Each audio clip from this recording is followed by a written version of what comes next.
Aku berubah, sungguh ku berubah. Waktuku serahkan hatiku. Aku berubah, sungguh ku berubah. Waktuku serahkan semua. Yang ku kasihi kini lenyap, yang lebih baik aku dapat. Aku berubah, sungguh ku berubah. Waktuku serahkan semua. Shalom saudaraku, selamat pagi. Senang sekali bisa berjumpa kembali. Saya percaya semuanya saudara dalam keadaan sehat, bukan? Itu sebabnya mari kita persiapkan untuk menerima sorga, yaitu suara gembala. Kita satu di dalam doa. Syukur dan terima kasih ya Tuhan. Semuanya ini kami tujukan demi hormat kemuliaan nama-Mu semata-mata, karena kami sungguh merasakan Engkau Tuhan yang sangat baik, maha baik, selalu menyertai kami dan tidak pernah meninggalkan kami. Bukan hanya itu, Engkau selalu memberkati kami, menjaga, melindungi kami, memperhatikan kami, menyediakan segala kebutuhan kami. Syukur Tuhan, kami bangga memiliki Tuhan seperti Engkau. Karena itu kami siap menerima firman di saat pagi hari ini. Berfirmanlah dalam nama Tuhan Yesus. Haleluya. Amin. Tema renungan pagi ini seperti judul sebuah nyanyian. Aku berubah, sungguh ku berubah. Waktuku serahkan hatiku. Aku berubah, sungguh ku berubah. Waktuku serahkan semua. Yang ku kasihi kini lenyap, yang lebih baik aku dapat. Aku berubah, sungguh ku berubah. Waktuku serahkan semua.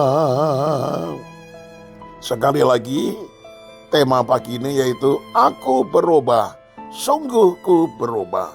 Nah saudara-saudara, semakin bertambahnya hari, bulan, dan tahun, maka semakin bertambah pula usia kita.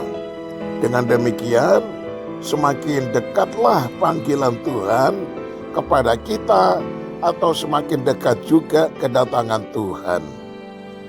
Nah saudaraku, dalam menghadapi tahun yang baru berjalan sampai hari ini, yaitu kita sudah menginjak bulan Juni 2025, selain kita harus memiliki semangat baru, tekad baru, komitmen baru yang bertujuan agar kehidupan kita jauh lebih baik dari tahun sebelumnya, maka kita harus mengalami perubahan.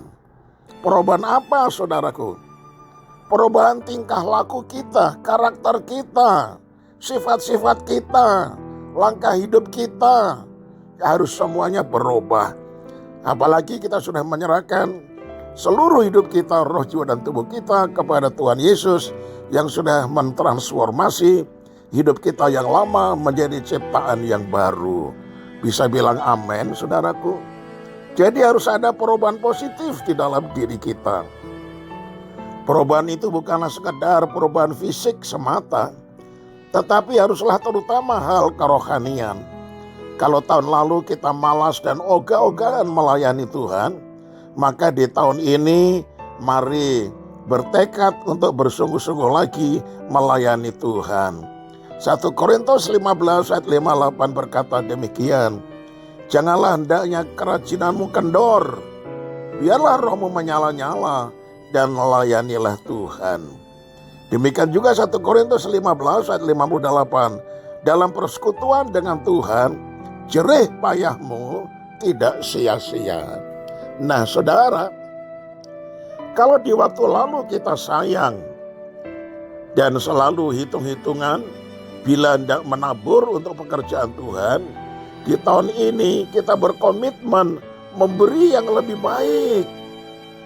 Saudaraku, Amsal 3 ayat 9-10 dikatakan begini, muliakanlah Tuhan dengan hartamu dan dengan hasil pertama dari segala penghasilanmu, maka lumbung-lumbungmu akan diisi penuh sampai melimpah-limpah, dan bejana pemerahanmu akan meluap dengan air buah anggurnya. Nah saudara, hidup adalah perubahan. Kalau dulu kita melakukan banyak kesalahan, seharusnya di tahun ini kita belajar untuk tidak mengulangi kesalahan tersebut.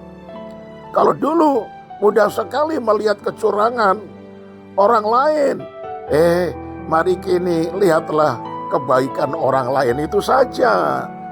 Dan jangan suka kita kemudian memberikan perhatian yang justru negatif kepada sesama, tetapi harus selalu yang positif.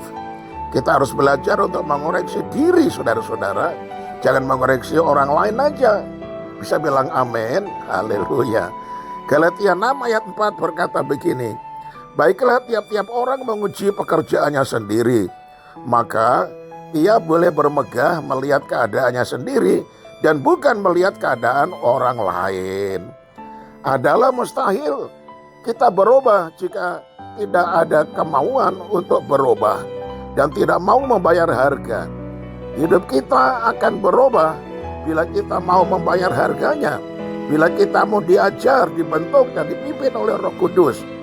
Saat kita dipimpinnya, kita akan dimampukan untuk tidak lagi hidup di dalam kedagingan. Efesus 5 ayat 18 berkata, dan janganlah kamu mabuk oleh anggur, karena anggur menimbulkan hawa nafsu, tetapi hendaklah kamu penuh dengan Roh Kudus. Akhirnya saya tutup dengan kalimat ini, saudara. Hidup kita akan jauh lebih baik bila kita mau dipimpin oleh Roh Kudus setiap hari, dan kita pasti akan berubah. Haleluya. Amin. Kita satu di dalam doa. Ucapan syukur kami naikkan kepada Tuhan, karena Engkau mengajar supaya kami berubah. Apalagi kami sudah menjadi ciptaan baru di dalam Kristus, maka kami harus semakin dekat dengan Tuhan. Kasih kami harus semakin dalam kepada Tuhan. Pelayanan kami harus semakin sungguh-sungguh kepada Tuhan. Kami harus berani menyalipkan daging kami ketika kami mengalami suatu pencobaan, sehingga kami tidak merasa diri kami, wah kok begitu ya, dan akhirnya kami menjadi mundur. Ampunilah kami ya Tuhan. Biarlah semuanya itu demi justru supaya hidup kami ini semakin baik. Karena Engkau bekerja sama mendatangkan kebaikan lewat perkara yang terjadi dalam hidup kami. Terima kasih banyak Bapa, kami serahkan hidup kami dalam tangan-Mu sampai kekal selama-lamanya dalam nama Tuhan Yesus. Amin. Salam saudaraku, sampai berjumpa di Senin yang akan datang. Shalom.